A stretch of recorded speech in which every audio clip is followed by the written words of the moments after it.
It's been a wild stretch here. Of course, we've got wind everywhere. We've been putting up with the heavy snow and blizzard conditions in eastern North Dakota and the northern valley into northwest Minnesota.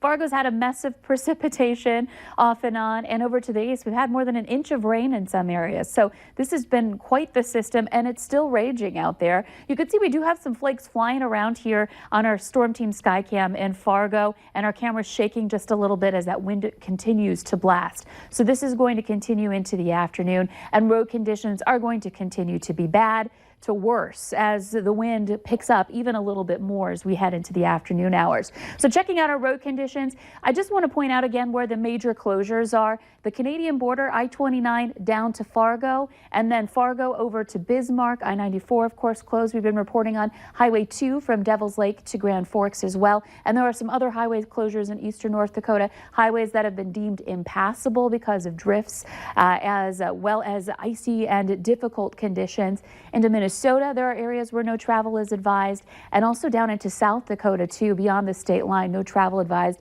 and down by Aberdeen, the roads are closed there as well. So this is a valley-wide event going on and beyond, as we just reported. And you can see the snow still happening. It's been drifting eastward. There are some breaks in this, so some breaks in between snow squalls that move through, and then there are some bands that are a lot heavier still going on. Southern Valley, Fergus Falls seeing some snow, Detroit Lakes, Fargo, we've got another band just starting to move into the metro and take over, and there are a couple more after that that will be swinging through. As we go a little farther north, a couple of areas of darker blue showing up in places like Polk and into Trail County. Grand Forks has been seeing quite a bit of snow today. Of course, we've been reporting more than 5 inches of snow that have fallen there, and up toward Larimore, closer to 10 inches of snow, and out to the west, that heavier band, Edgeley, Ellendale, that foot or more in that area. So that's where the heaviest snow has been.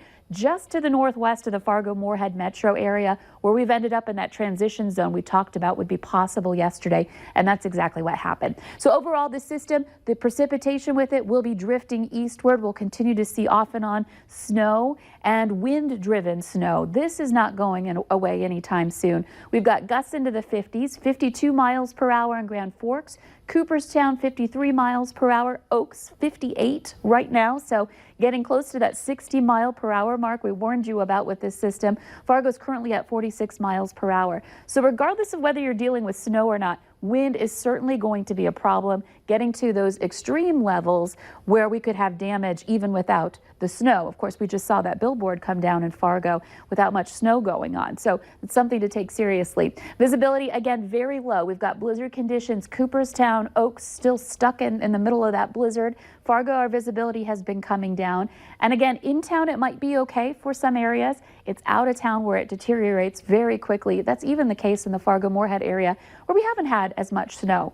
It's 32 degrees right now, so right at the freezing mark there. Warmer to the east, colder to the west. It's been like that all day. Blizzard warning continues until 7 in pink, and in surrounding areas a winter weather advisory.